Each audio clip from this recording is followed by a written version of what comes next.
Senator Pat Stefano, as if you didn't know, since we got all our pictures this morning.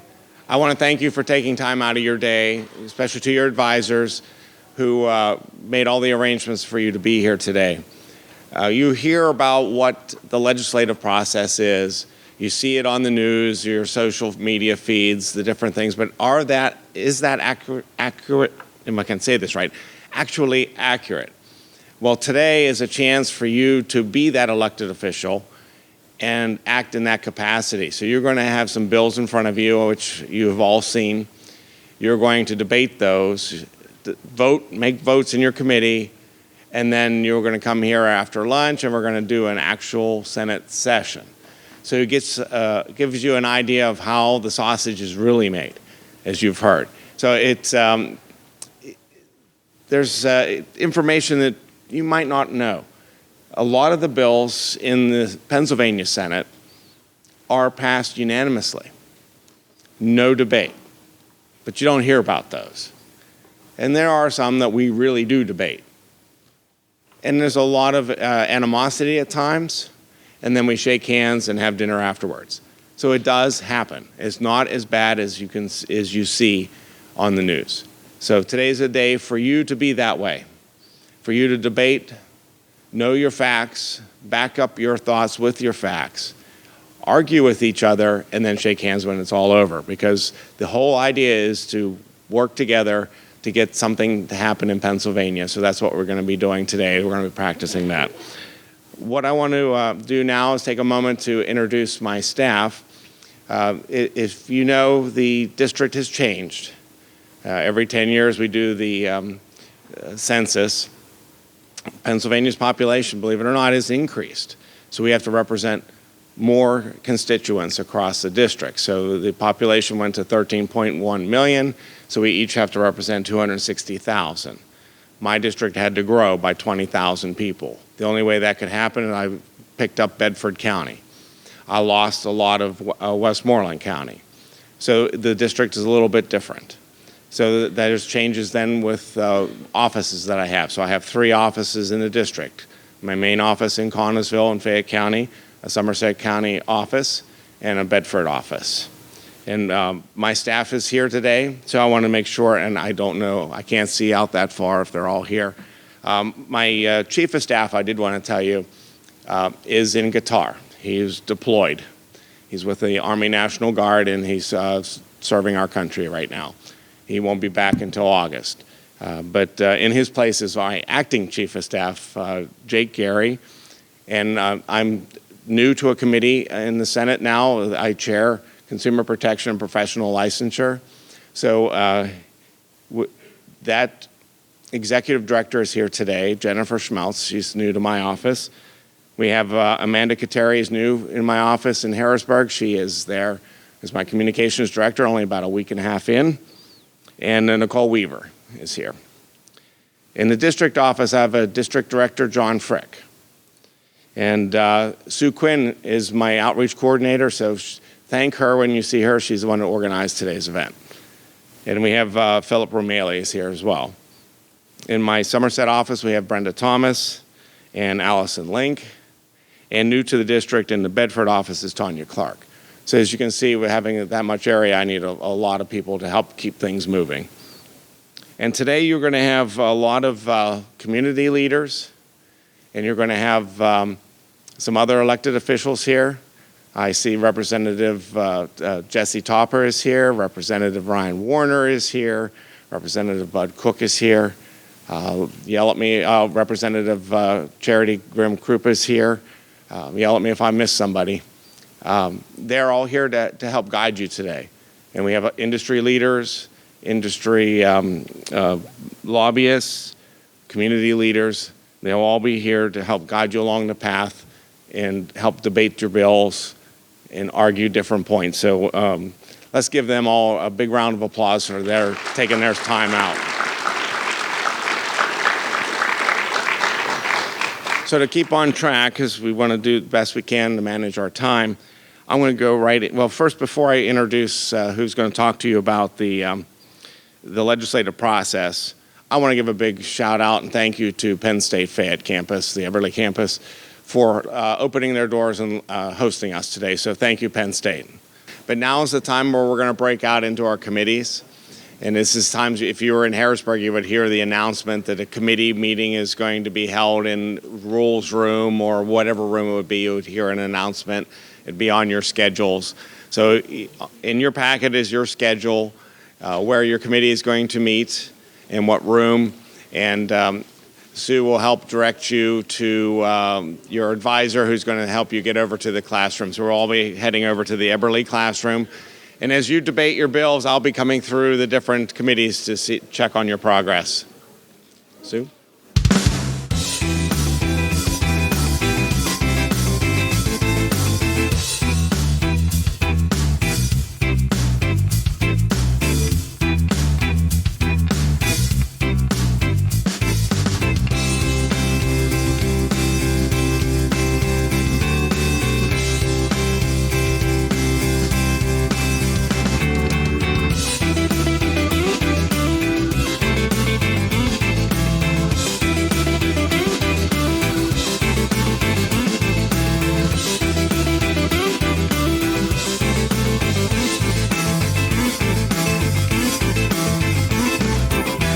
Thank you, Senator.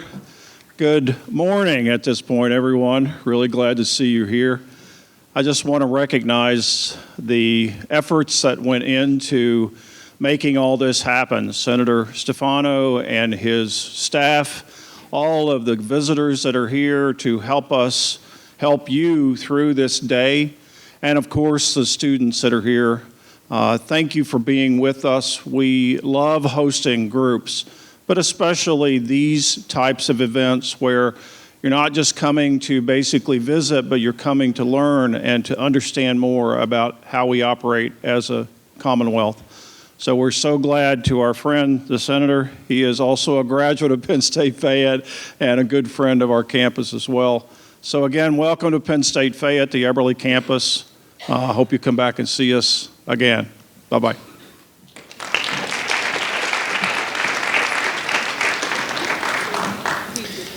All right, now the fun begins. So hopefully you, from what I saw, going from committee to committee, you are all deeply engaged in your committee activities. You had your chairs and you voted out your bills, and I have a list of the bills here.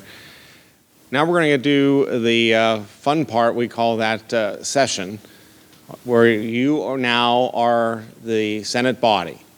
That's all of you right here in the center section. You are all the senators for a day, so you're going to be voting on these bills as they come up. Some of them you have seen, some of them you have not. So you'll get a chance now as a full body to vote. Now we're not, as you heard earlier, that the Senate does voice vote. We're not going to be doing voice vote or we'd be here forever. What we're just to do by show of hands as we move forward. So we're going to begin as if this was the actual session of the Senate. Some things I want to skip quickly through for time's sake, but we're going to be as if you are the elected official. So, and I'm going to play the role of the Lieutenant Governor as the President of the Senate and preside over the Senate today.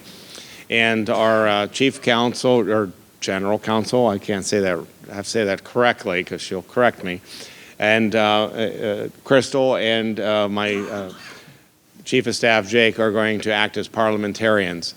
The parliamentarian is the legal rule keeper to follow the rules of the Senate. There's a strict rule to follow, and they will be making sure that I am following that rule exactly, within reason, for today's exercise. But the parliamentarian will always be with the President of the Senate as they preside to make sure everything is done the proper way, because at any time things could be looked backwards on, and as you heard, lawsuits could be filed and things need to be followed to a T, and that's why the parliamentarian's there. So with that, I just want to give a big shout out to all the advisors that were here today. Most have left, but let's give them a big round of applause for giving up their day. So thank you to all our advisors and panelists. So let us begin, as this was our general session. So as always, everything is ruled by the gavel. So we're going to start. So this is how we begin. Those not having the privilege of the floor will please be seated in the gallery. The Senate will now come to order. The session will be opened with prayer. And today's prayer is going to be led by Senator Dominic Scott. You are the chaplain of the Senate. Come up to the microphone and give the prayer for the Senate today. Please stand.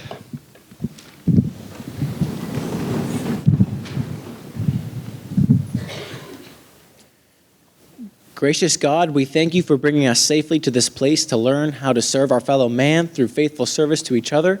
We ask that you bless those assembled with patience, wisdom, and grace in our work, and keep us safe in our comings and goings. In Jesus' name we pray. Amen. Amen. Please remain standing and recite with me the pledge. I pledge allegiance to the flag of the United States of America and to the republic for which it stands, one nation, under God, indivisible, with liberty and justice for all. You may be seated. Next would be our order of business is communications. And of course, today we don't have any communications. That would be communications from the governor or communications from the House. We'll move right into leaves of absence. We don't have any leaves of absence today, as you are all here. And there's cases where some senators may not be able to be present. They could be on 3 types of leave. Capital leave, meaning they're in the building somewhere and cannot vote, and their vote by proxy would be handed in on a sheet of paper. Second would be legislative leave. If they're in a district, they're doing legislative work, and their vote would also be counted.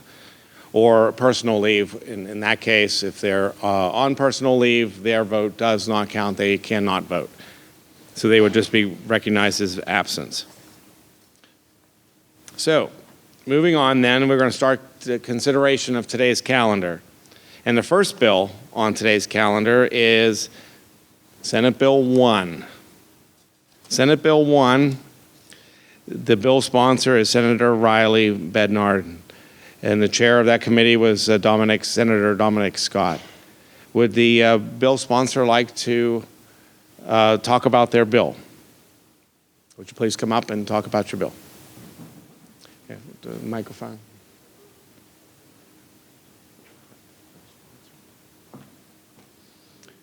Senator, you have the floor. All right. With our bill, we propose that all Pennsylvania public schools will start for elementary at 9:30 a.m. and will end at 3:30 p.m. And for middle and high school, will start at 8:30 a.m. and end at 2:30 p.m. And all the school board will make the decision to make up the lost hour in extra days for school time. Thank you, Senator. Would there be any other senators like to speak on behalf of Senate Bill 1? Hearing none, seeing none, then Senate Bill 1, having been considered on 3 separate days of the Senate, the question recurs, will the Senate agree to this bill? So all those in favor of this bill, raise your hand. All those opposed? The ayes have it, and Senate Bill 1 is approved. Congratulations, Senator.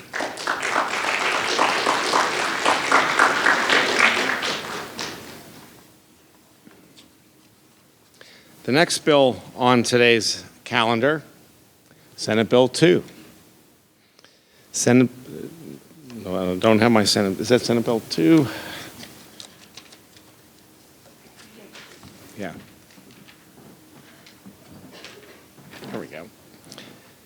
Senate Bill 2 is introduced by Senator Mackenzie Armstrong. Senator, would you like to introduce your bill? Yes. Will you come up to the microphone?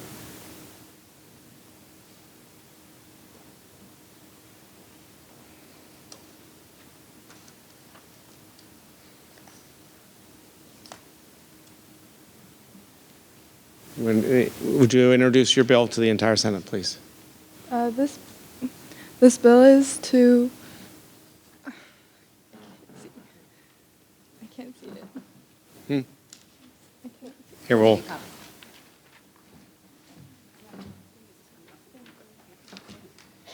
Okay. This bill is to have as a cost-saving measure to school district budgets, as all high school sports programs will be eliminated. School sports independent of schools will take the place of school-related sports programs. Thank you, Senator. Are there any other senators who'd like to speak on behalf of this bill?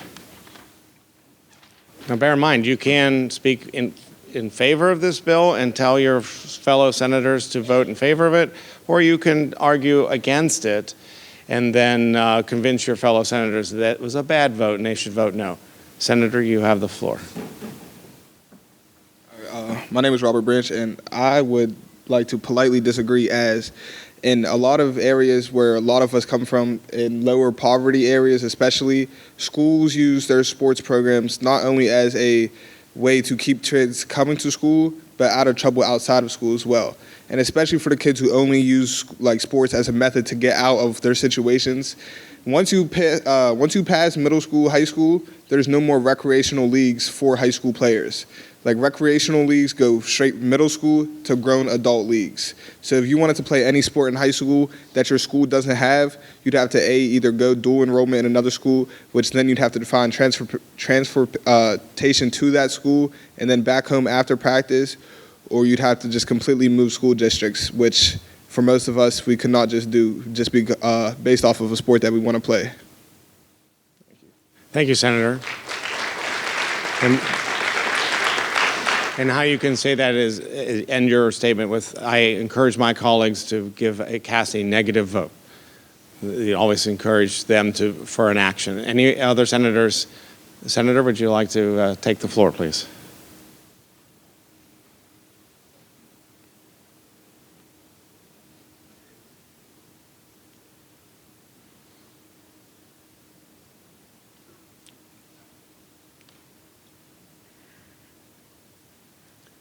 So for this bill, looking at it, I was actually in this group. Looking at the bill, you think about children who, like you had said, in low poverty areas, it's very difficult for them to go out and to just sign up for extracurriculars outside of school. Not only is it difficult with money, but it's difficult with taking away a right to choose, taking away a right where you can go after school and then go home instead of going home, getting ready for practice, leaving. And I know that's a lot of extra work that probably a lot of us don't want to do. So for this bill, I encourage all of you to vote against it. That's it. Thank you, Senator. Any other senator wish to address this bill? Senator, you may come up.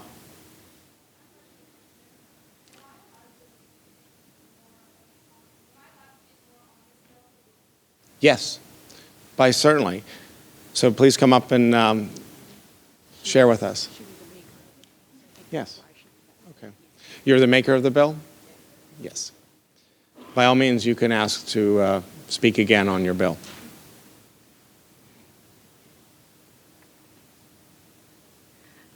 Okay, so as this bill is saying, it's cutting all high school sports and transitioning them into club sports. Although the money that would have been towards the sports would go pay teachers more and have better meal choices for body well-being. And the teachers would have more school benefits as well. The improvements of the school and such more books, technology, and renovations, so it would fund more of a better learning opportunity for students. As for transportation and low poverty, it would be within the community. So when you're surrounded, you have the Y or a recreational place near you within walking distance and easily.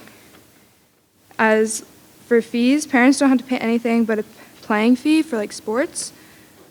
And if they cannot pay the fee, they have sponsors, which clubs can have sponsors and fundraisers as well to raise more money to pay for access to more materials as equipment. And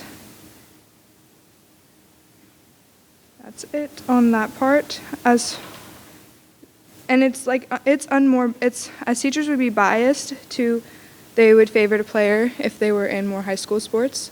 If the high school sports were cut, there would be no favoritism at all in the clubs.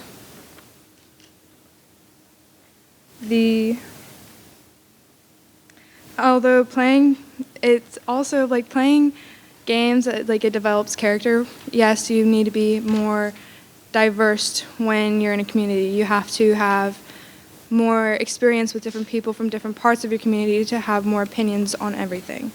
So as for the sports, you would develop character from different parts of your community. If you wish to interrogate the maker of the bill, then you can come up to the microphone. Yes.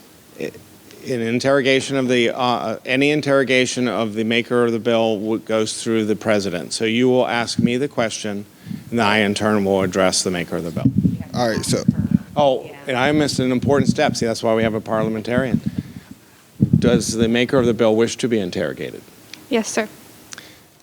The maker of the bill agrees. All right, so Mr. President, a lot of what she's going based off of is for helping the school in general, whether it comes to their money or people just wanting to be more in school and more involved other than the sports aspect of it. But I would like to know what she has to say about a lot of the kids who come to school just for sports. Because, I mean, I don't know about her school, but at my school, I can name off the top of my head maybe 15, 20 kids, and it might not seem that many in retrospect, but those are kids who came to school and did well, performed well enough in school, just based off the fact that their sport is in season, and that's the only reason they're attending school. I mean, I know some kids who, after their sport ends, not only do they stop trying in school, but I know some kids who stop showing up to school completely just because their sport's over, and that's really all they cared about all year.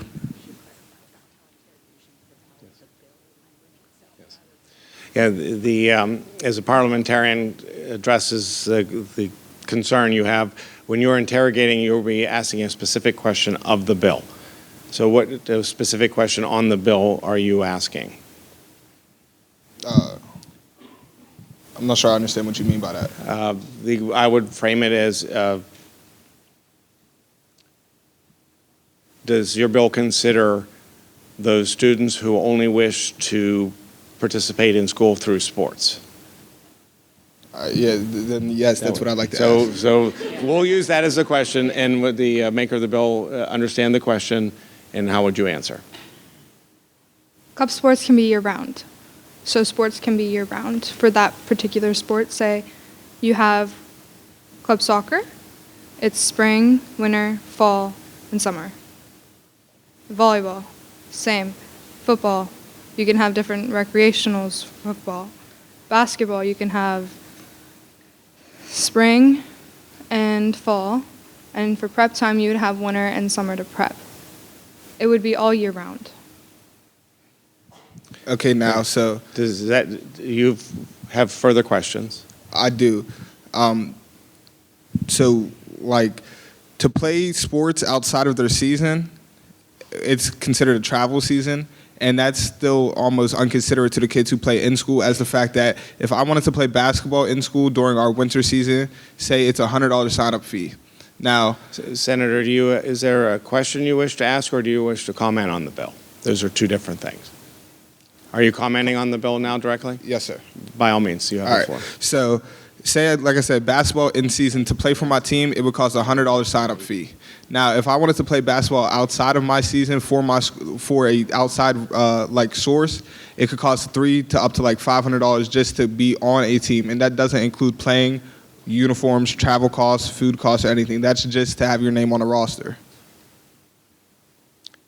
Thank you, Senator. Are there any other senators wish to comment on this bill? Senator?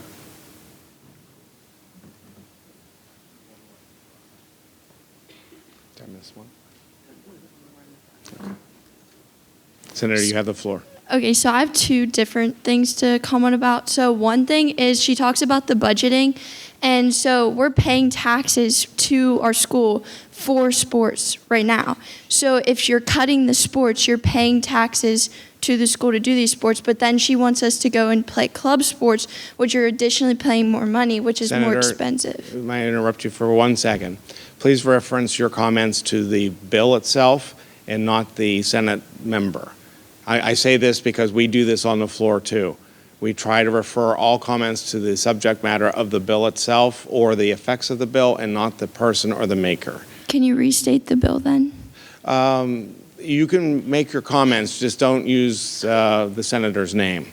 Okay, This bill will do this or this bill will do that. Okay, so the bill is, it's basically, the bill is making it more expensive for people trying to play sports by doing club, because the bill is saying that we should do club sports when you're already being taxed money to pay school taxes, which goes to the budgeting for like sports. So by having the bill say that we do club sports, it's essentially costing you more money to do the sport. And then my second comment was, when you do sports, you are essentially bringing in more revenue to your budgeting by booster programs through your sports and by like admission fees and like through fundraising. Like, you're bringing in more money, not just from the budgeting of the school. So essentially, even if you wanted to like cut the budgeting like for school sports, you could always still have the high school sports through like the boosters or through your admission fees, or like amended in a different way. Thank you, Senator. Are there any other senators who would like to speak on this bill? Senator? Did you want to make a comment? I have a comment on the bill. I'm just afraid that this will cause a divide in classes. For instance, my school, there's a higher poverty in an area in Fayette County. It's the poorest county, and if we would limit it, where we would take out free sports programs for kids who can't afford clubs. Clubs is a very expensive thing to like get into, like especially for soccer. You pay you travel almost all across states. That's cost money, and then to even sign up for it, it costs like $500. Some parents can't afford that, and that's just limiting kids who aren't able to afford it a chance to not even be able to play a sport. And also, it's not like the funding. The school has a set budget for all sports programs. Some sports programs for sports, it isn't that much money anyways. So I feel like it's not going to save as much as you think to even pay teachers. And that's my comment. Thank you, Senator. Senator, you have the floor. As all of your comments and concerns have been taken into consideration, I have recently stated in my further explanation that clubs will raise fundraisers and sponsorships, that they will go out and have an activity to do. That is how those things would be paid for. It would be self-efficient. In order for the community, as parents paying taxes on where you live, your parents pay property taxes on school with how they work. And those taxes go to the school and help fund certain activities. That doesn't mean just sports. It means your band, your lunches, your teachers. It helps pay for everything. And when you cut out school sports and put it just to clubs, you can have recreational centers. And yes, they may cost a lot. That's why we have the sponsors and the fundraisers. You also have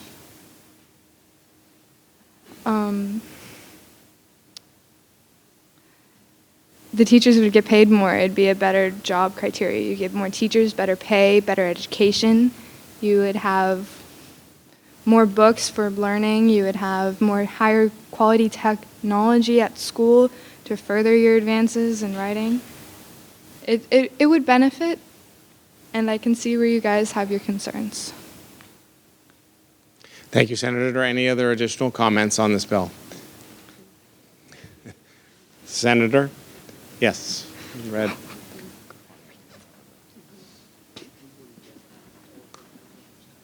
So if the purpose of this bill is to redirect the money towards the teachers and such forth, I'd have to argue that sports already do generate an income in schools.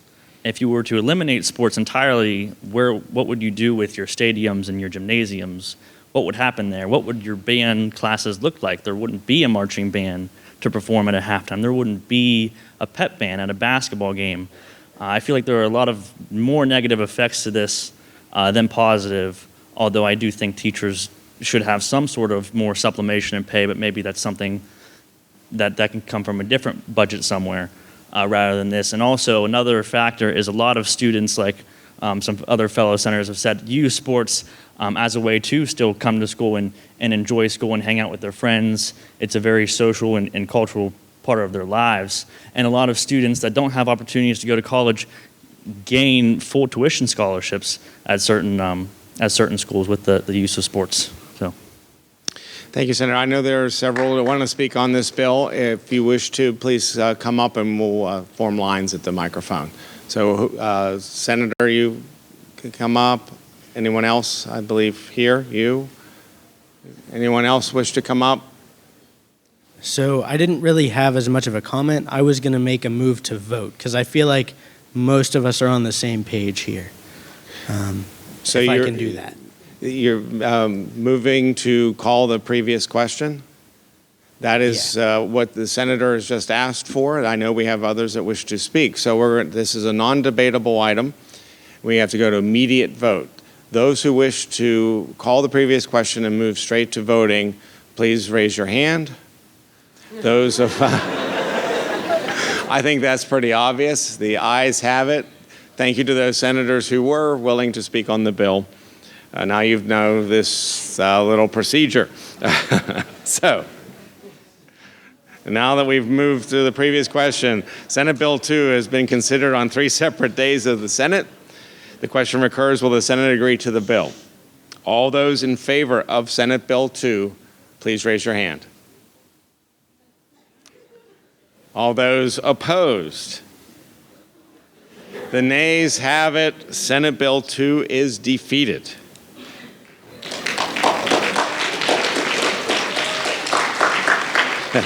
Very good.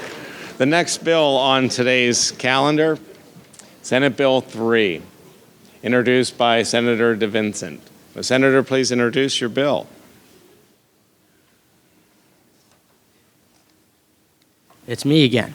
So with our bill number 3, we intend to start a sales tax of 6% to all digital sales. That includes subscription services and any product transferred electronically. Thank you, Senator. Any other senator like to speak on this bill? Senator? You please go to the microphone and ask if you can interrogate the maker of the bill. Can I interrogate the maker of the bill? Would the senator stand for interrogation?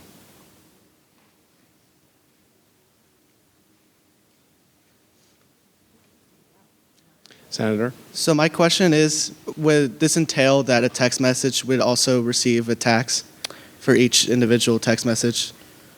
So you're asking... Thank you for your question, Senator. Did you understand the question? Yes. Could I ask him to clarify? You have to ask me. Okay. If you need to clarify the question. Yes. So is it being suggested that you would pay a tax on the cell service that you use for text messages? Senator, do you understand the maker of the bill's question? I'm not really saying the sales tax. It just looks here, if you receive a product by email, so you're like every email you receive from a product, it's a tax on. Like what digital project, like product transferred electronically, that's a text message that, like, would that be considered as a tax? Senator? So I say no because this is a 6% tax, and if a text message that you're sending, it pops up on my phone, that's not something I've paid for, so 6% of that would still be zero. This is more geared towards anything that you are directly paying for, like if I bought maybe a video game on some electronic store of some sort, not every single transaction that occurs. Thank you. Does that answer your question, Senator? Yeah, I have another question, sorry. So like downloading a product, does that mean like something that's privately owned or like public domain? Would that be a tax? Senator? That would be anything that costs money, whether it's I'm selling you this or this is a thing that exists on the internet that you can download for a certain cost. Yeah, that answers the question. Does that conclude your interrogation? Yes. All right, thank you. Any other senator wish to speak on the bill? Senator in the back? Senator, anyone else who has a question or wants to comment on the bill, please, you can come up to the microphones now and we'll alternate for time's sake.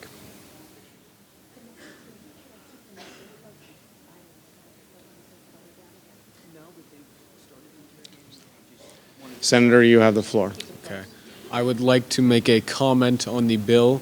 I would urge my fellow senators to vote nay on this bill because I feel that this sales tax is unnecessary, as most purchases already contain a sales tax, and another tax such as this, especially in a time of economic downturn, will serve no benefit to the average American and will only encourage less purchases, especially online, which will just in turn lead to less economic gain. So I just feel I would urge my fellow senators to vote nay on this unnecessary sales tax. Thank you, Senator. Senator, you have the floor. I would like to interrogate the writer of the bill. Would the maker of the bill stand for interrogation? Yes. Okay, so I would like to ask the writer on the bill on what the thought process was behind the exemption of cryptocurrency from the 6% sales tax. Senator, if you can answer the question. So for us, we're using the same line of thought as if you go to maybe somewhere in Europe and you exchange American dollars for euros, I almost said European dollars, that there's no tax on that, and cryptocurrency is just another form of currency that maybe is a little bit more variable, but it's the same line of thought as why would you. It's like if I gave you $1.02 for you to give me $1. You know, that line of thought. Thank you, Senator. Does it answer your question? Yes, it does, sir. All right. Thank you. Senator, you have the floor. I would like to comment on this bill. Yes. So there's one big major issue with this bill, feasibility. This bill is saying for PA to propose a sales tax of 6% on digital products. Not all other states have a 6% sales tax on digital products. So now we run into the issue of interstate commerce, as well as how do you deal with somebody with this bill, say their parents are divorced, one of their dad's living in West Virginia and their mom's living in Pennsylvania. They register their Netflix account in West Virginia, so now they get around the 6% sales tax, as well as just feasibility, like Netflix. Netflix, you have to pay a reoccurring subscription. So the problem with this bill is, do you every single month per $9.99 do you pay the 6% sales tax, or do you force them to maybe look down the road and say, okay, you're going to have your subscription for 12 months, maybe you just have to come up with, oh, I'm going to have it on the fly, and then you have to pay 6% on that large amount. So I think feasibility with this bill is a large issue, and that's why I rise in opposition and encourage my other senators to rise in opposition. Thank you. Thank you, Senator. Any other senator wish to comment on the bill? Senator, you have the floor. I'd like to make a comment about the bill. So, any product that is deemed not a necessity, such as Products you buy at the store, things other than food and clothing, are taxed with the sales tax rate. Digital products are not a necessity, so I encourage all the senators to vote in favor of a digital product sales tax because digital products are not a necessity. So, thank you. Thank you, Senator. Any other senator wish to comment on the bill? Senator, you have the floor. I would just like to comment on why it should not be applied to, like, say, for example, cryptocurrency. Just out of the fact of if I am buying a $50,000 Bitcoin, right, and I'm going all in on this $50,000, and well, at first when the bill was raised, it was an 8% tax, so that's how we looked at it. How would you feel having to pay for an extra $4,000 just off of tax, just for, like, you're buying $50 worth of something for $54,000? So, like, the point of having a tax on cryptocurrency would be just invalidated automatically off it's extra money going for no reason that you have to spend. Thank you, Senator. Any other senators wish to speak on the bill? Senator?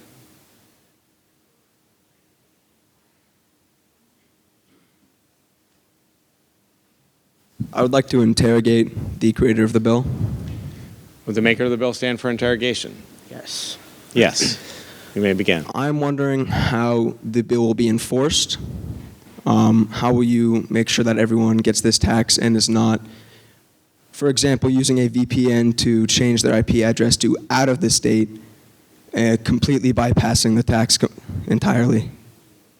Thank you, Senator. Do you understand the question, Senator? Yes. That is a great question. So I don't know if is this a spot where we can also propose amendments, or is this just to talk about it? We can adopt an amendment if you had one. Okay. So when we were in the committee, Representative Warner mentioned something about gambling apps. If you have one of those and there's any kind of tax or something along the lines there, then there is an app that you have to have that knows where you are. I will admit, whether a VPN would change that or not, I have no idea. That's not something that I'm familiar enough with. If anybody else wants to come speak on that, you're welcome to. Thank you, Senator. Any additional questions? That's all. Additional comments, Senator? Yes. I'd like to make some additional comments regarding cryptocurrency and taxing on cryptocurrency. As someone who has lived abroad and spent time changing American dollars to euros, there is normally service fees whether you use an ATM. From an example, if you take out money from an ATM in Europe, if you're taking out euros from an American account, there is normally service fees that you have to pay, or if you're transferring money from foreign banks. So I would say that's comparable to a tax, those service fees. So I see no problem in taxing cryptocurrency that is bought because we tax foreign dollars. Or if you go in a store and I were to exchange American dollars for euros, I had to pay service fees to the store, which I think is comparable to a tax. So I see no problem in taxing cryptocurrency. Thank you. Thank you, Senator. Senator.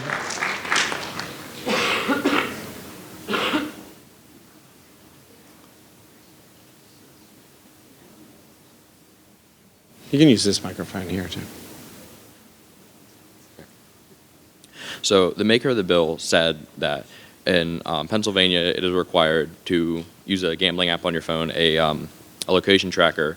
So, and he said that if this was to be used for this on the digital product sales tax, would that not be a massive invasion of privacy for the government to always have a tracker just in case you might purchase something online to get 6% sales tax? Thank you, Senator. Senator, you have the floor. I would like to motion to vote this bill. So you make a motion to Yes. move to the previous question. Yep. A senator has made the motion to move to a previous question. This is not debatable. We move to immediate vote on this motion. So those in favor of moving to the previous question, please say aye. Aye. Opposed? The ayes have it. Thank you, Senator. We will now move to Senate Bill 3, having been considered on 3 separate days of the Senate. The question recurs, will the Senate agree to this bill? All those in favor of Senate Bill 3, please raise your hands. Those opposed?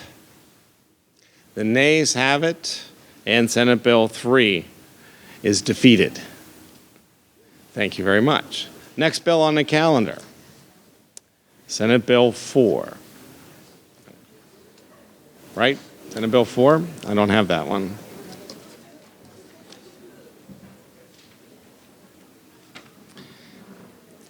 Next bill on the calendar is Senate Bill 4, introduced by Senator Hearn. Would you, Senator Hearn, please introduce Senate Bill 4?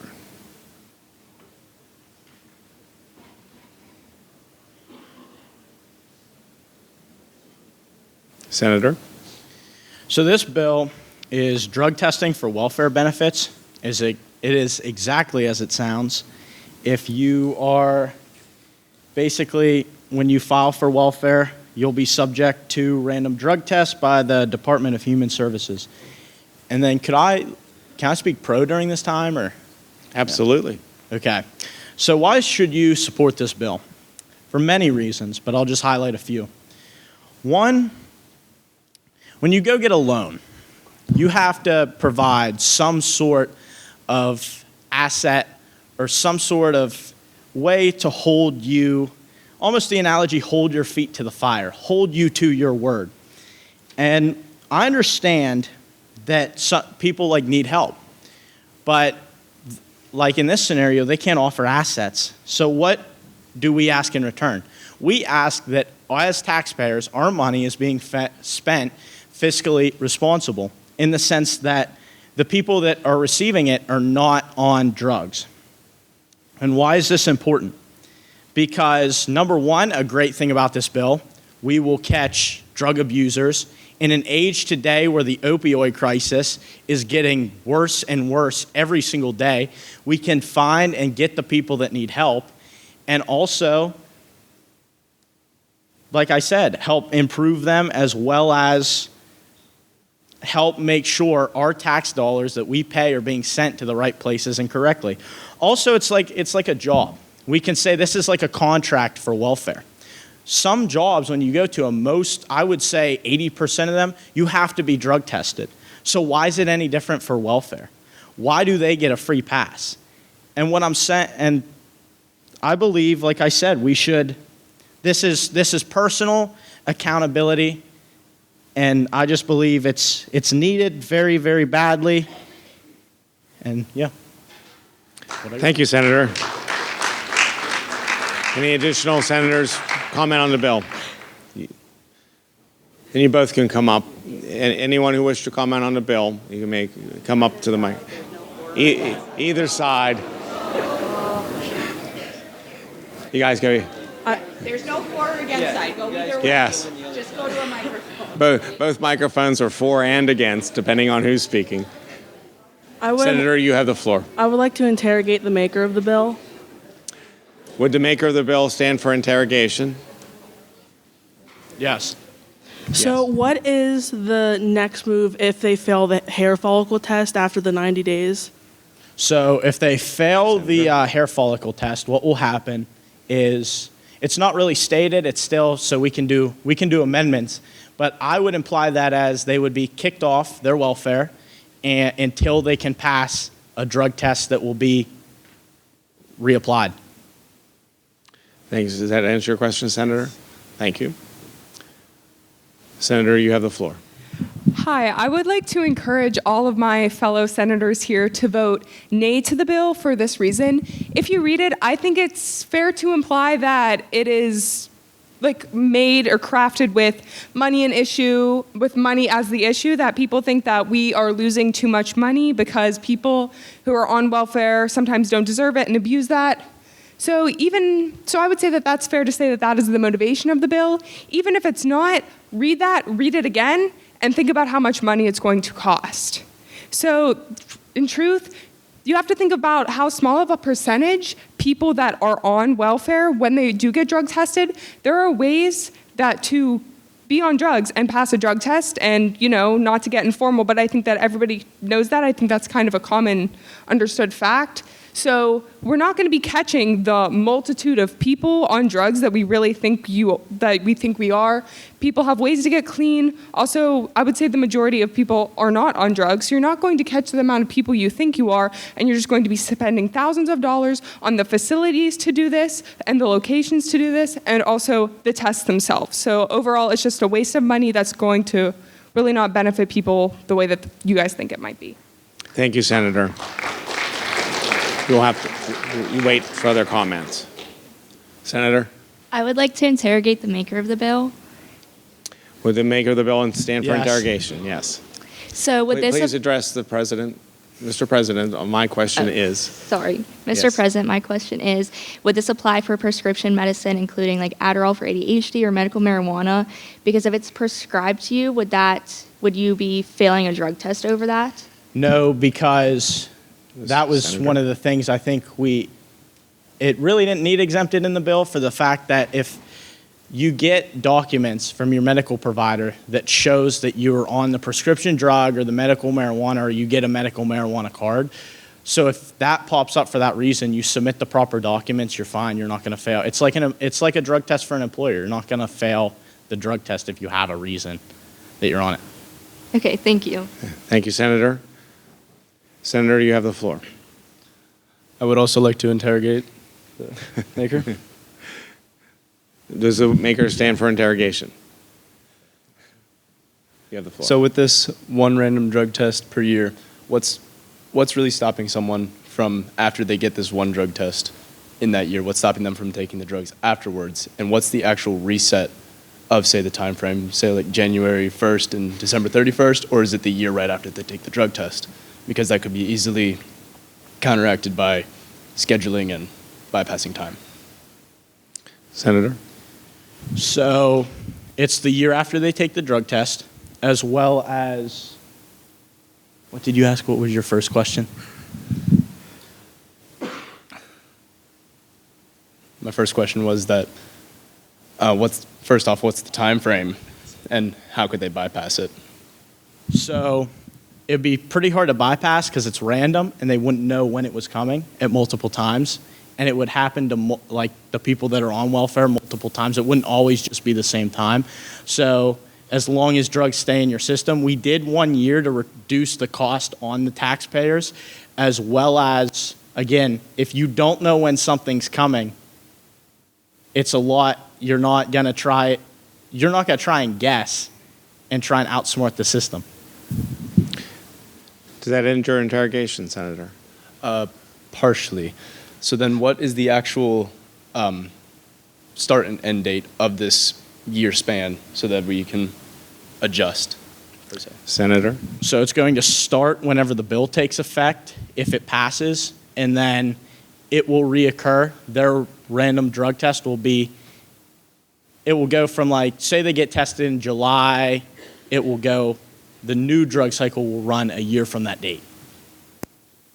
Thank you, Senator. Does that conclude your interrogation? Yes, thank you. Thank you. Senator, you have a comment on the bill? I would like the motion to create a new amendment for the bill. There has been a motion for an amendment. In this case would be, what is your amendment? My amendment is for those who are prescribed medication for it to be specifically stated that they will not receive repercussions for that prescribed medication. They are quickly typing the amendment. If everybody understands the amendment, we'll now vote in favor or against. So those in favor of this amendment, say aye. Opposed? Amendment passes. Thank you. Now the bill, Senate Bill 4 as amended, are there additional comments or questions? Senator? I would like to interrogate the maker of the bill. Maker stand for interrogation. Go ahead. Yes. So after paying for all the tests and all the facilities to conduct the tests, would it be cost effective to the taxpayer would save the taxpayer money? I don't have exact cost estimates, but I could influence that. Yes, it's very important, as well as, yeah, I would say it's very important. It just falls back to the sense of our moral responsibility to put checks and balances on people that are living off our tax dollars. Thank you, Senator. Additional questions, Senator? No, I'm good. Senator, on the bill. I would like to make a general comment on the bill and the nature of the bill in regards to the morality of it. I feel that when there is someone, and anyone who has known someone who has suffered from a drug addiction, that it is a terrible, terrible thing. And so I would feel that instead of giving the person who is on this, who is addicted and who is sick, instead of giving them the help and the assistance that they need, instead pulling the rug from out under them and removing any and all assistance is just going to lead to them, A, having little to no chance of getting off of the drugs, and B, furthering down into this descent of poverty and anguish.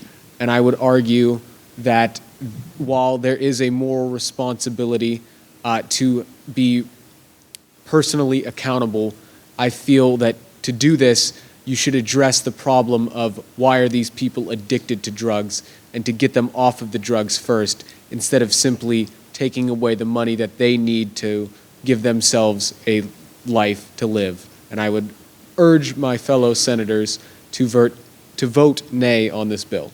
That is all. Thank you, Senator. Senator, on the bill. Mr. President, I'd like to take this to a vote. Moving for the previous question. There's a motion on the floor to move to the previous question. It is non-debatable. Those in favor, vote aye. Hands up. Opposed? The motion is accepted, and we move straight to vote. Senate Bill 4 now, having been considered on 3 separate days of the Senate, the question recurs. Will the Senate agree to this bill? All those in favor, please raise your hand. All those opposed? The nays have it, and Senate Bill 4 is defeated.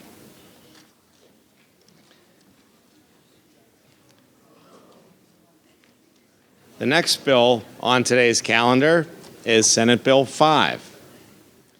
Senate Bill 5 has been introduced by Senator Hoff. If I can read correctly, Senator Hoff, would you like to make comments on your bill?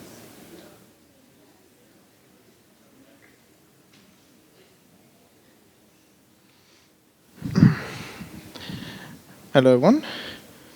If you thought the last ones were long, this is probably going to be even longer.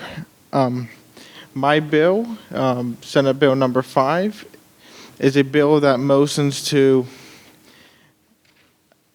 Oh, thank you. I'll just read it out for you at first. The General Assembly finds and declares that number 1, the Pennsylvania Constitution both protects the right to bear arms and predates the Second Amendment of the United States Constitution. Number 2, the judicial president has established states may offer more protections in the U.S. Constitution, but not less. And number 3, Article 1, Section 21 of Article 1 of the Pennsylvania Constitution is clear and ambiguous. The right of the citizens to bear arms in defense of themselves and the state shall not be questioned.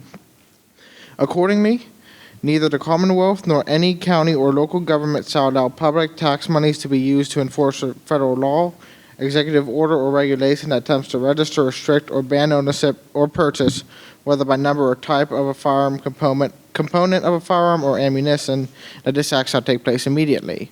Now, that is the bill as we originally did it, but as you know, this bill is a bit extreme, so we did add some amendments during the committee process that are not up. Oh, there they are. All right. One of our first amendments is that this state will create a local government and school district Second Amendment and public safety fund annually at $10 million for firearm safety education and enforcement of existing firearm laws.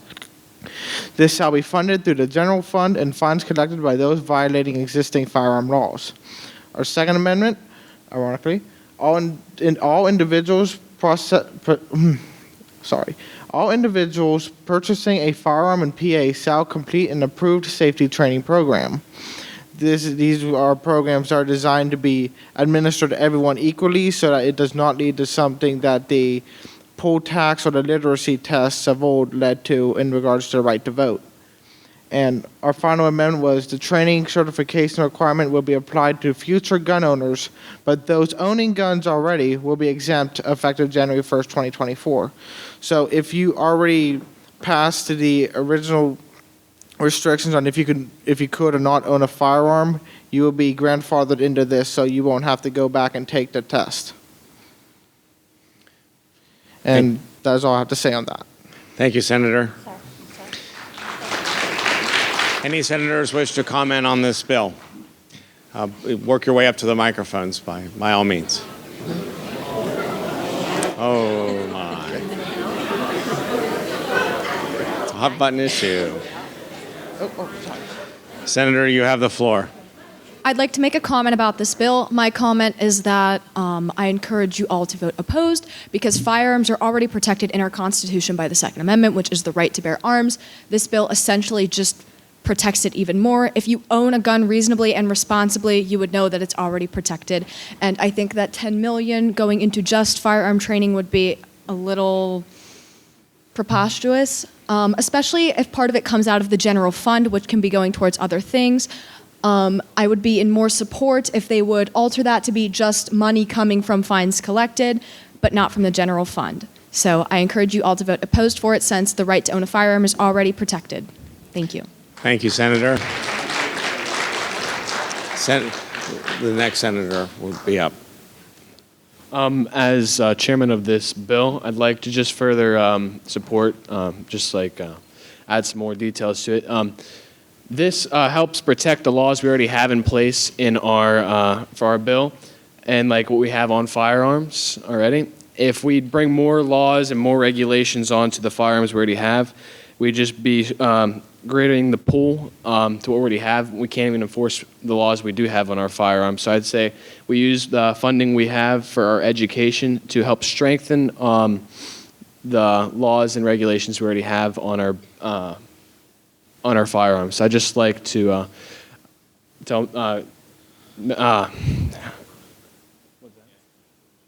I'd just like to ask for an affirmative vote for yay for this one. Thank you, Senator. Senator, you have the floor. Well, I want to encourage everybody to say aye to this bill because supporting this bill means protecting our constitutional right to protect ourselves, our homes, and our families, and against the potential forces of tyranny. Thank you. Thank you, Senator. Senator, you have the floor. Mr. President, I make a motion to vote on the bill. Well, we don't need to vote on that. So there's been a motion made to remove to the previous question, and it's non-debatable. All those in favor of aye? Opposed? Oh, you guys are no fun. Okay. Just comment on how nobody knows the biggest question like that. Yes. They should understand. Yeah, you guys are using that move to a previous question quite a bit. A lot. You know, we usually don't. It's rare if it's ever used in the Senate. When it does, it causes quite a chaos because it silences some people's voices. And like you've used it several times now, and we had a line of people, and they got silenced. So bear in mind when you do that, though I'm not arguing against it, because we'd be here all day. But the same token, though, is I just wanted to make sure you understand it's not used very often. And the last time we used it in the Senate, it was well orchestrated and caused quite a riot. So we try not to use that as much as possible. That's why I'll sit in my seat for 2.5 hours waiting for the debate to end. But since we did vote to move to the previous question, we are going to now vote Senate Bill 5. Now it's been considered in front of the full Senate for 3 days. The question recurs, does the Senate agree to this bill? So all those in favor of Senate Bill 5, hands up. Those opposed? Wow. Okay. Now we're going to do something different because we didn't count. But I wanted to point out something else. So we're going to call this a tie. If a tie ever occurs, this is the only time the President of the Senate gets involved. It's a tie-breaking vote. So in this case, it's up to me. And I'm going to vote aye. So Senate Bill 5 passes. Okay, thank you. So Senate Bill passes by one vote. just for fun. All right, next bill on the calendar is Senate Bill 7.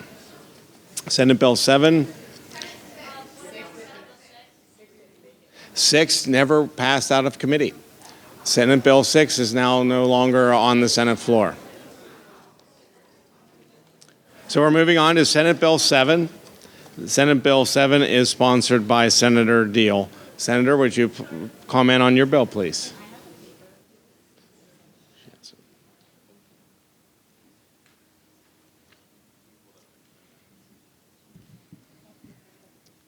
Prohibiting state ESG investment, an act restricting the Commonwealth from investment in companies that boycott fossil fuel-based energy.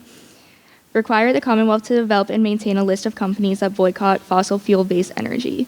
Any investments going into companies that are boycotting fossil fuels, the General Assembly must approve of these specific investments. Thank you, Senator. Any additional comments from senators have additional comments on the bill? Oh, come on, you're not going to let her get away that easy, are you? Somebody want to comment? No other comment? Senator. Yeah. Any other one who wishes to comment, please step up to the microphones.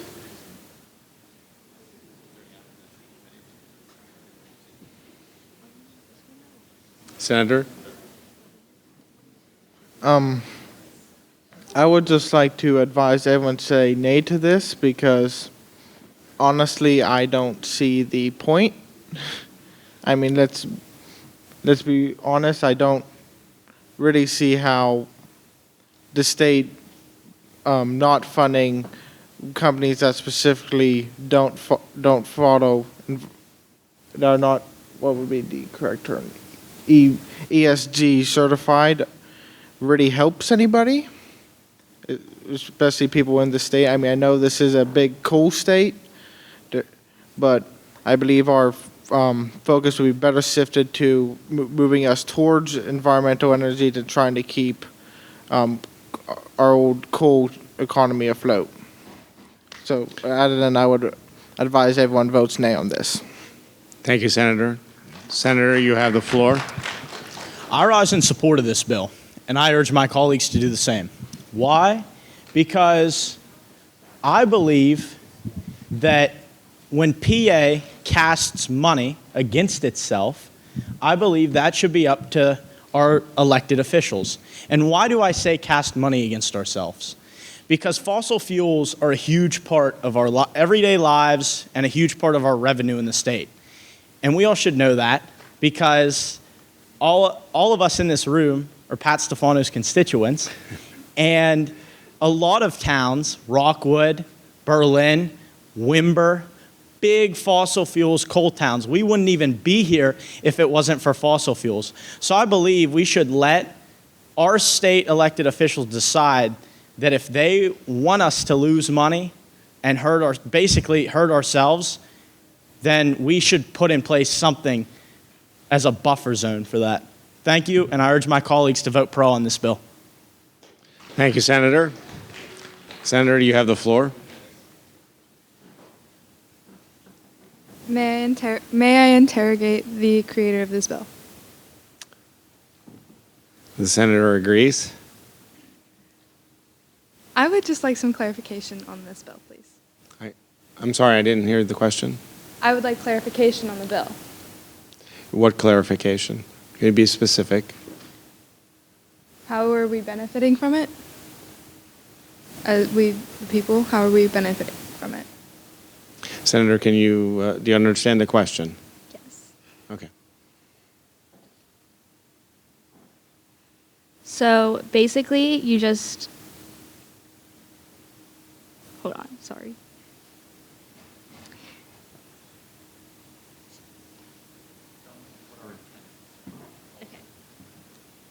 So our intent with the bill is just to keep jobs for the coal miners for the most part, mainly because, like a lot of people have said, is that we are built on coal mining and the steel industry. So we're just trying to keep that home feel. And also, we are very open with who's boycotting against it and who isn't. So it just really clarifies everything. Thank you, Senator. Any additional questions? No, that's everything. Thank you. Senator, you have the floor. I would just like to remind everyone that this is not completely getting rid of funding these. It's just making our legislators aware of where our money is being spent so we can appropriately use the money that we are putting into those companies to be aware of what's going on with them. Thank you. Thank you. Senator? I'd like to make a comment about the bill first. I urge you to consider the points that the previous senator just made. And I would like to state that, yes, this bill is not getting rid of it, but prohibiting investment in these companies is one of the first steps to kind of converting our infrastructure towards a cleaner energy system. And I think it's time we start. And I think this is more reasonable prohibiting investment than to just completely cutting and getting rid of fossil fuels, because obviously we're still an economy in the state that's built on it. So I think prohibiting investment is one of the first steps to kind of paving the way towards a cleaner and better future energy-wise. Thank you. Thank you, Senator. Senator, you have the floor. I would also like to make a comment. In a similar line of thought, it's no secret that using up non-renewable fossil fuels like this is not good for the environment and can cause long-term problems that we usually just kind of forget about and leave for later. It's a problem that's bigger than the state of Pennsylvania, but I think if any action can begin to take place against it, then Pennsylvania has to put aside our needs as we say that coal built us up and that we need it for our economy. But if we take a big step away from it, I think we'd be surprised to find how we would refill those places, those jobs, or those spots where maybe our funds have been directed, and then we would come out of it a cleaner state. Thank you, Senator. Senator, you have the floor. I'd like to rise again in support of this bill with a pro point that I just thought of. Yes, speakers have addressed this isn't boycotting the fossil fuels industry. But you know what it is doing? It's saying, okay, fossil fuels industry, we used you up. We found a new, better thing that isn't really better, and we're just done with you now. Also, we're basically saying to all the business owners that own fossil fuels companies, we're basically kicking sand in their face, saying, okay, well, we are now openly, as a state, investing to oppose you and oppose our base. So again, for those reasons and the ones that I have already added, I urge you to vote pro on this bill. Thank you. Thank you, Senator. Seeing no other senators for call, there are additional.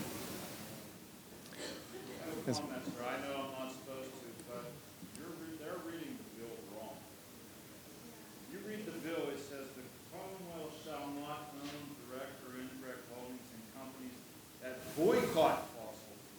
Yes. So this is not a cleaner energy thing. This is cutting the cleaner energy things out. You're only going to allow the state to invest in companies that still use fossil. So some of your comments and arguments are totally wrong because you misread the bill. Thank you for your comments. And as president of the Senate, my job is not to ever comment on the bills or redirect you. We're going to guide you as best we possibly can, so I appreciate your comments on that. Senator, you have the floor. Robert Gregg, Somerset. Now, I believe any good politician should put good economics first. And as previous speakers have said, this state is built on fossil fuels, my friends. So we need to keep on supporting the fossil fuel industry, which has put us into the state we are today. Thank you. Thank you, Senator. Any additional comments? Senator? Well, yes, it is good to support our businesses. It's also good to support the future of our lives, aka the environment. if the environment is over and we're done, we won't have any coal mines in Pennsylvania. So I feel like just looking at a business standard, it's an invalid way of looking at the state of our economy. And with not supporting companies that are using renewable resources, we're basically saying we don't agree with trying to keep the environment healthier, and that's why we should vote nay. Thank you, Senator. Additional comments? Senator, you have the floor. I would like to point out that limiting the Commonwealth from investing in companies that boycott fossil fuel, that is not eliminating the fossil fuels, that is just limiting what we are allowed to invest in, what possible profits that we could have.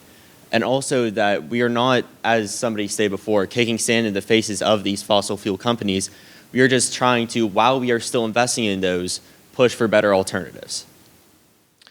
Thank you, Senator.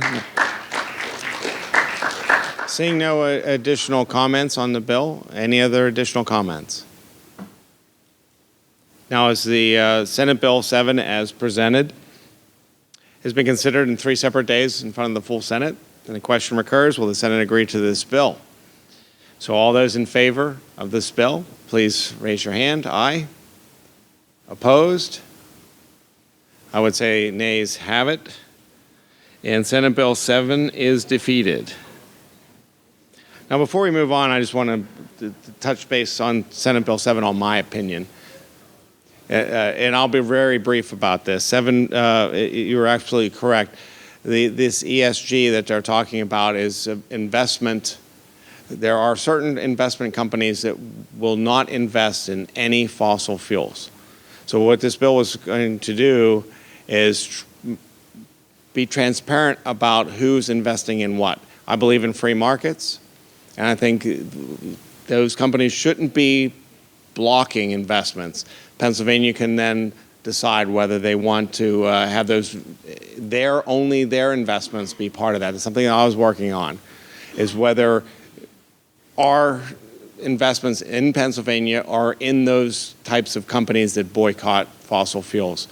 Now, I'm going to back up a little bit. If you're interested, we had a hearing a week and a half ago on Monday the 27th, I believe, the joint hearing between the Environmental Committee and the committee I chair, Consumer Protection and Professional Licensure. You will hear from our grid manager, PGM, and they're going to talk about the use of thermals in generation of our electricity. I encourage you to look at that and see what they have to say about our future going into 2030 and this very issue that we were just talking about. So I encourage you to do that. And we're easy to find those hearings. So moving on, we'll go back into session. We did a short recess there.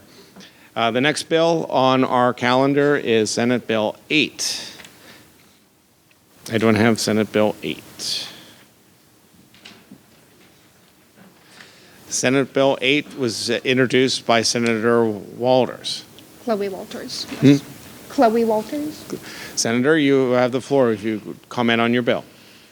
This bill is the Clean Coal Standards. It is an act requiring coal power plant facilities to capture and store CO2 emissions. Section 1 poses that all new coal power plant facilities must capture and store at least 75% of their CO2 emissions.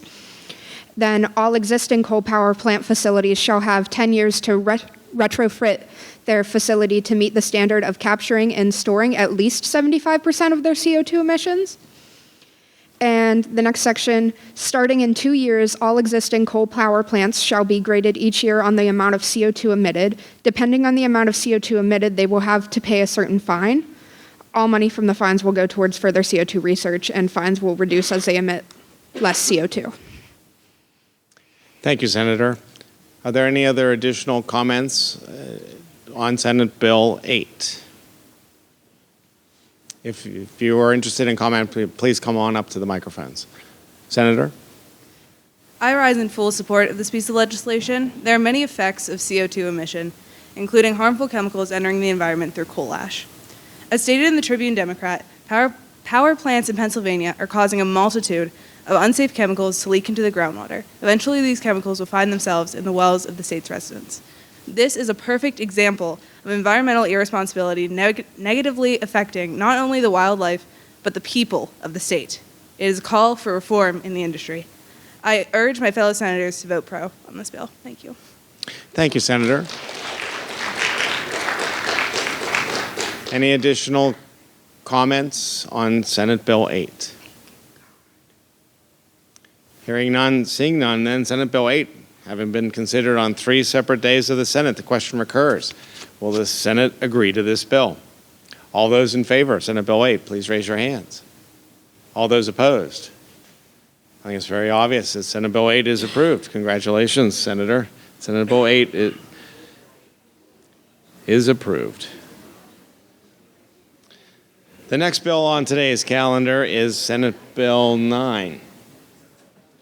Senate Bill 9 is bill sponsor is Senator Gregan. Senator, would you please comment on your bill?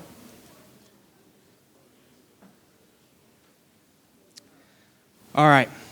Now imagine you're driving down a Pennsylvania road, okay? You're going, then it gets a little bumpy, right? You're like, ooh, what's going on? Next thing you know, you're thinking, is this a pothole or a Grand Canyon? Okay, so you're like, but you're gonna test it this time. So you're like driving, boom! You blow a tire off your vehicle, okay? That's the state of Pennsylvania's roads today, all right? Now that's the value of this bill, is it's putting in extra measures to get funding for funding Pennsylvania's infrastructure and road and bridge maintenance. But we're also helping motor vehicle operators, the vast majority of vehicle operators in Pennsylvania, by reducing the state gas tax. But also, we're taking a step into the future by adding a tax on EV vehicles by saying they're going to be charged 75 cents per mile charged at a charging station in Pennsylvania. So we're helping motor vehicle owners by reducing the tax so that, you know, when that tire flies off from that pothole, they'll have enough money to replace it. But also, with electric vehicles, we're making sure that they don't get by without a tax. We have measures to collect funding from when they charge their vehicles. But that's what this piece of legislation is doing. And yeah, that'll be all. Thank you, Senator. Any senator wish to comment on Senate Bill 9? I'd like to make a comment, and I'd like to persuade you all to vote yay for this bill. The average Pennsylvanian spends almost $4,000 on gas in 1 year, while the average EV owner only spends $672. Adding that extra 75 cents per charge, and we have lots of room for growth. That also provides profit opportunities to help with our pothole problems that I'm sure we've all seen here in Pennsylvania. Thank you. Thank you, Senator.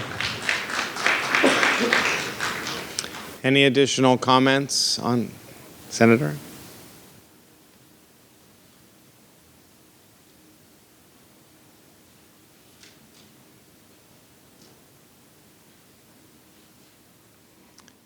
You have the floor.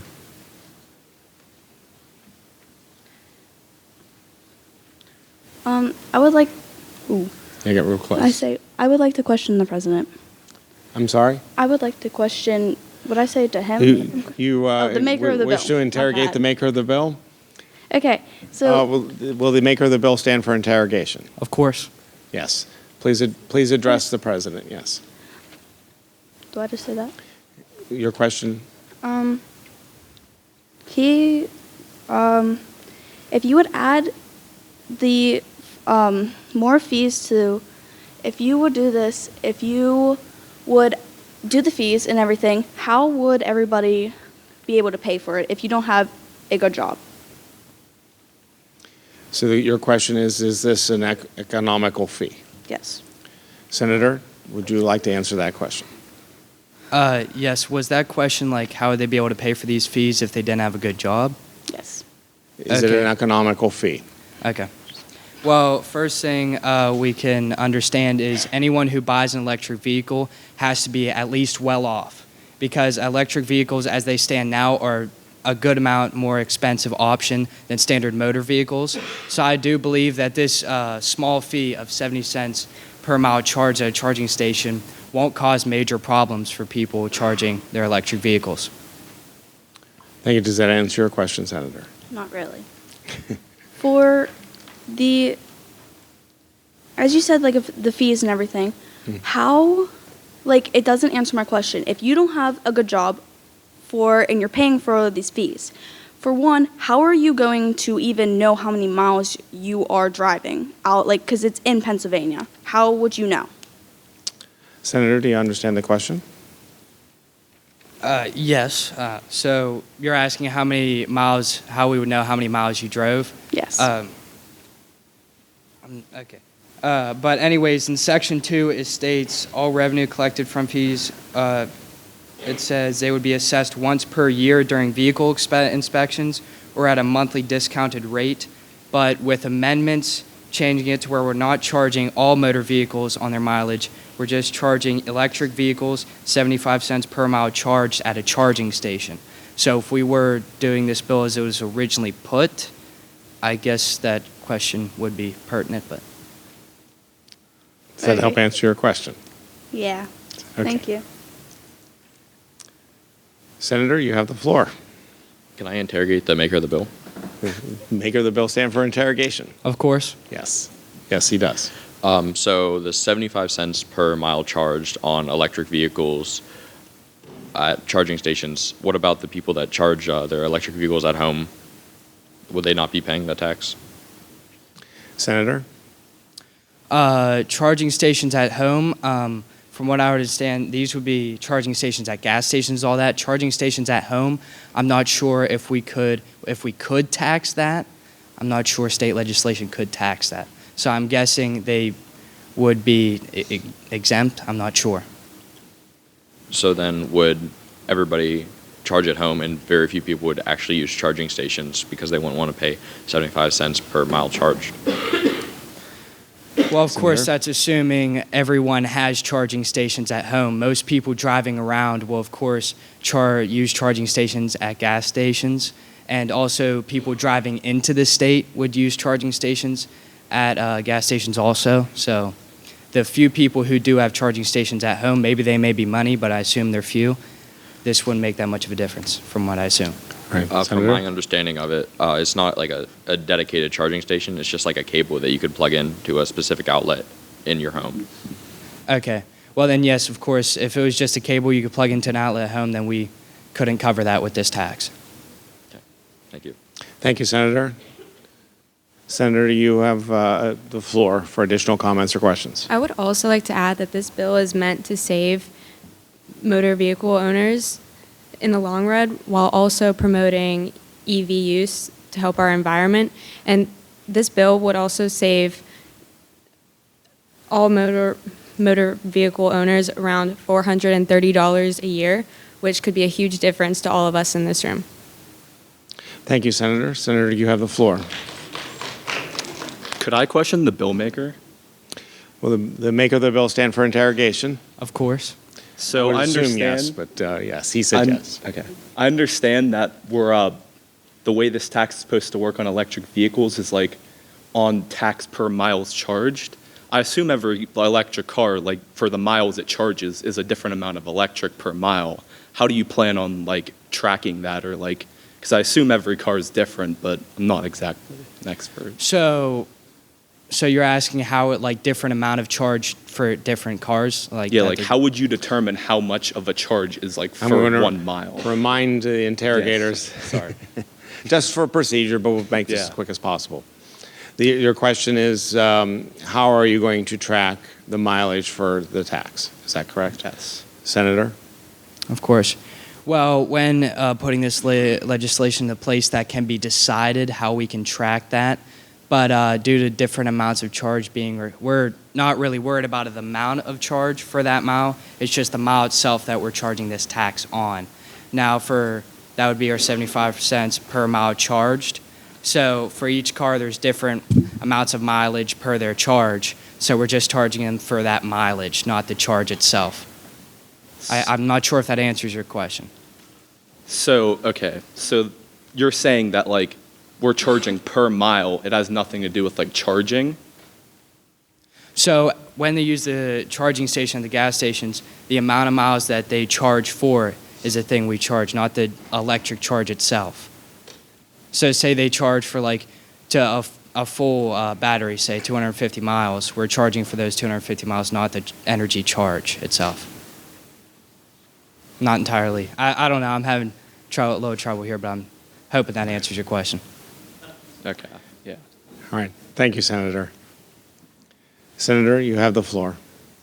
I'd like to make a comment about the bill. So, the bill states that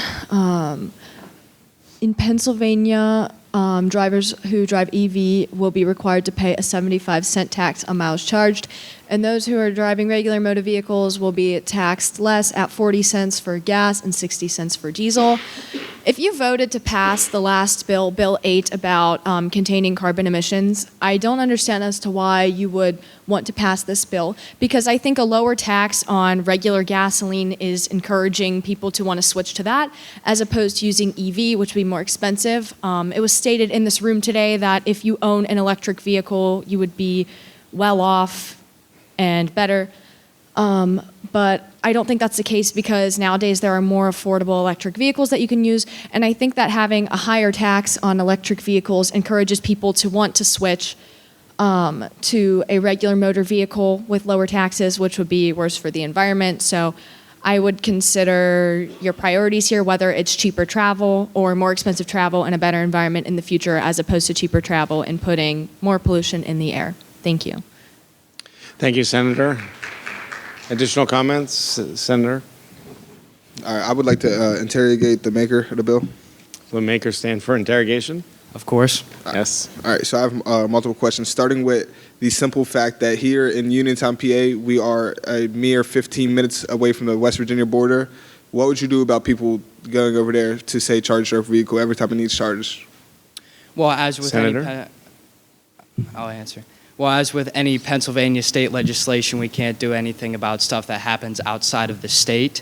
So as with that question, we're only focused on charging electric vehicle drivers that are within the state. If they charge outside the state, that simply is something we can't do anything about. Senator? Okay. Additional question? Excuse me? Additional question? Yes, sir. Okay, and then what would you, or the example that the bill keeps bringing up is like chargers at gas stations, which would be public chargers for the public. Now, for example, Tesla, the brand, they have their own set of superchargers on pieces of lands or on that they either own or that they have made deals with the owner of that land, which would classify them as private charging areas. Would we still, or would the bill try and find a way to tax them, or is that going untaxed as well? Considering there is a large amount of Teslas, I'm hoping that this legislation would look to tax those as well. Now, of course, it was mentioned that I couldn't tax people at home using those private chargers, since that's just a cable they could plug in. But Tesla charging stations, they're entire stations themselves, so we can treat them like gas station charging stations. So I'm hoping that those could be looked to be taxed as well. All right. Thank you. Additional questions, Senator? No, I think that's it, really. All right. Thank you. Additional comments on your bill, sir? I just want to make a quick comment from the comments previous speaker made. This doesn't quite discourage electric vehicle drivers from people looking to get an electric vehicle, because it's still in the long term much cheaper to drive an electric vehicle. Even with 75 cents charged to the mile, it's still not as much as motor vehicle drivers pay with their gas tax. And plus, we need to understand that we've been going through economic recession as of recent. So we need to lighten the burden on motor vehicle drivers while adding a not major tax on electric vehicle drivers. Okay, that's just a comment I wanted to make. Thank you. Thank you for your comment, Senator. Senator, you have the floor. I'd like to interrogate the maker of this bill. Will the maker of the bill stand for interrogation? He's being advised. We'll assume yes. Would you like to state your question? So he's saying 75 cents every mile charge. So 250 miles they charge up to. That's $187 in tax every time they fill their tank. That's more than a gasoline car. A gasoline car is 61 cents a gallon, and that gallon gets them a couple miles, depending on what car.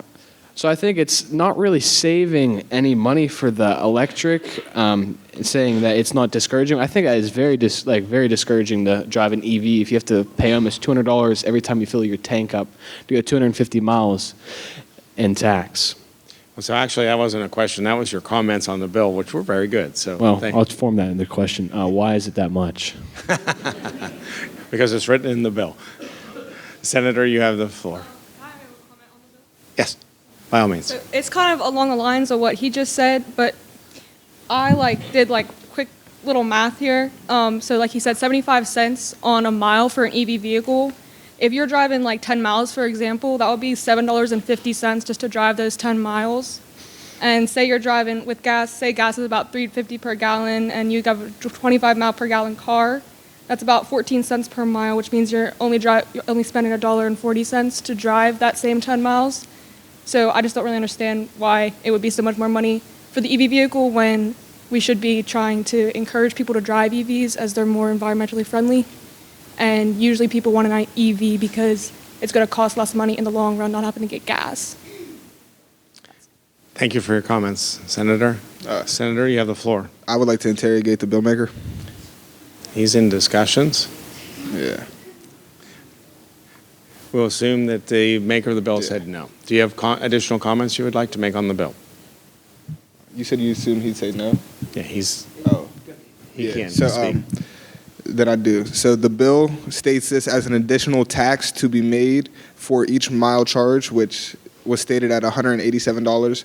But the bill maker has stated multiple times that this is charging per mileage, like per mile, and not for the voltage. So is there going to be, well, I feel like it's more of a question, but are you also being charged per the electricity used to charge your car, or is it only the 75 cents per mile?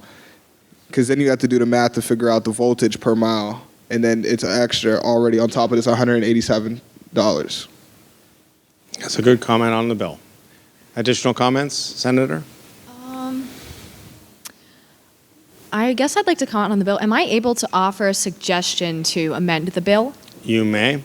Okay, I'd like to offer a suggestion to amend this bill, and what I would like to offer is that we either use mathematical equations like my colleagues just used to figure out how to charge the same equal amount for both. So basically, do the math, not the exact math right now for time's sake, but just use math to kind of figure out how to tax them both at the same rate so that it encourages the same prices for EV or normal motor vehicles, so that if someone would like to use a motor vehicle, they can still continue doing it, and it might be cheaper, reduced like this, but it also encourages EV because it would be the same price, and then I think everyone's happy, because people should have a right to choose which vehicle they want to use, and it should be equal if they're both using fuel or energy, charging energy to drive. Thank you. Well, before you leave, you made a motion to amend, and I'm not clear on the amendment, but is there, we have to do an aye or nay vote. She made a motion to amend. Is there a motion, approval to amend? For clarity, may I say once again that the amend for this bill would be that we would just charge the same amount for both vehicles for a gas or charging fee in public stations. It's just the vote is to accept the opportunity to amend, not the amendment itself. So they're in favor of your amendment. So what would your amendment be? My amendment would offer that we would use the equations just used by some of my colleagues to figure out how to equal the price of fuel or charging for both. So instead of just a plain reduction to the state gas tax, we would pick a fixed amount for both. An example, 40 and 75. Let's just go 50 or 60. Let's use 50. So we would just use math. I'm not going to try and give the equation because I'm not a math girl. But just as a suggestion, if part of the bill says 40 cents, I would recommend you. Okay, then we'll take it back down to 40. At 40 cents. That makes them equal. Now what will you do? That's be the question. Right. So we would basically just find an equation to make it so that those driving with EV and those driving in motor vehicles would both pay 40 cents either per gallon or per mile, whichever. I'm sorry, I can't read. It's very far. There's the motion presented. Those in favor of this motion to adopt, please raise your hand. Opposed? The ayes have it. The amendment is adopted. Now, this changes the nature of the bill. There are comments now on the bill as amended. Senator? I have a comment on the amendment. So, 40 cents per mile for electric vehicles. And I found, this may not be exactly right, but it says between $10.95 and $18.14 to fully charge a Tesla. So if now you're charging 40 cents per mile, for a 250 mile charge, it'd still be over $100. So you're paying like 90% in tax. Thank you for your comment. And I should have offered you time to make comments on the amendment, but we are short on time, so we're trying to wrap up because I know you guys have to get on the road here very soon. Senator? I'd like to motion to move for a vote. Oh, there we go. So we will entertain that this time. So there's been a motion to move to the previous question. It's non-debatable. All those in favor, aye. I'm sorry, everybody is. Nay. So now Senate Bill 9, as amended, is been considered by the Senate by 3 separate days. And the question recurs, does the Senate agree to this bill? All those in favor vote aye. Hands up. All those opposed? The ayes have it, and Senate Bill 9 is accepted and approved. That concludes our calendar for today. Oh, we have one more. I didn't have any more. Okay, well, we are short on time then. I didn't have a Senate Bill 10. So the next bill on our calendar is Senate Bill 10. Senate Bill 10 is introduced by Senator Regula. Senator, would you like to comment on your bill? I'd like to comment on my bill and state what we are also amending to this bill. We are adding the first exception to allow hands-free communication or hands-free cell phone use for navigation and personal uses. By what I mean by hands-free is it has to be within some kind of mount that you cannot be physically holding, or it has to be built into your vehicle's Bluetooth, something along those lines.